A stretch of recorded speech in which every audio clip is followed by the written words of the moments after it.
Hey guys, I'm Zachary with Sell Those Flipping Cars, and I want to throw a little knowledge at you guys about the automotive world. Did you know that Ford, let's just use them as an example, is estimated to make a profit of $2,200 per new vehicle made because there's manufacturing costs, there's labor costs, all that.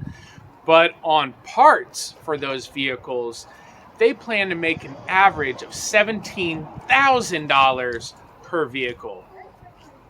That should tell you guys something. And do you really think the auto manufacturers want your vehicle to run for the rest of the time? No, that's not how they make money.